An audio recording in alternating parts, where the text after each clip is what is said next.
Back with us now, Fox News contributor and Washington Examiner correspondent Byron York. Sir, it's always great to have you on. So we've got this big fight over Florida Governor Ron DeSantis signing into law the anti-censorship social media law. But now we've got two big tech groups, industry groups, NetChoice and Computer and Communications Industry, taking Florida Attorney General and Florida officials to court. That just is breaking now. What do you say to this fight? Well, that is the least surprising news in the world, that the tech industry would take this law to court. And it may be that they'll actually win on this particular law.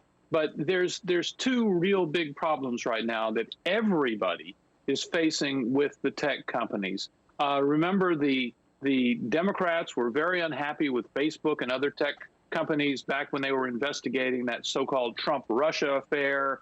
And they thought that Facebook had been too nice to Trump, and the Russians had bought a few ads on Facebook in Wisconsin, and somehow that made the difference in the 2016 presidential campaign. So they were upset with Facebook.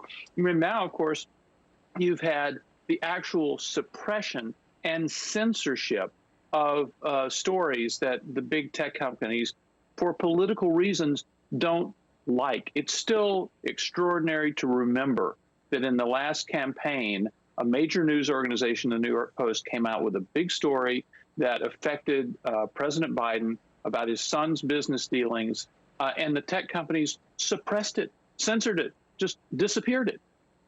So something has to be done about this. The parties don't agree, but what's being done in Florida after Twitter and Facebook deplatformed Donald Trump is another way to come at this problem. And it's going to have to be solved, maybe not with this law, but it's going to have to be solved in some way. You know, Facebook just recently decided to say, yes, we're not going to keep on censoring any posts about the Wuhan lab leak and about man-made viruses. So, you know, it just feels like the people out there get their information from Facebook and Twitter. It just feels like, you know, the conversation, the national conversation, is getting really distorted and poisoned. What do you say? No, that's absolutely true. And here's the big thing. It's whether these tech companies, these platforms like Facebook, are a publication or not. In the past, they have been protected by Congress from libel suits and other litigation because they said they were just a neutral platform and people posted things on it, and Facebook, could not be responsible for what those people posted.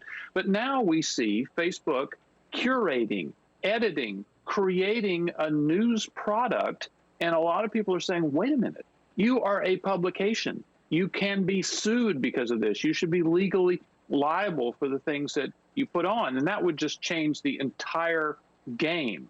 But and we've it just heard, feels like that's a fair way to go, because Facebook and Google and Twitter, they have been enjoying free newspaper content where they don't have to pay for the overhead of journalists, right? But they get that content, they get to sell advertising off of it, and then they're censoring at the same time. So they are newspaper publishers. Newspaper publishers out there in the hinterland, they get sued. They get sued under libel laws all the time.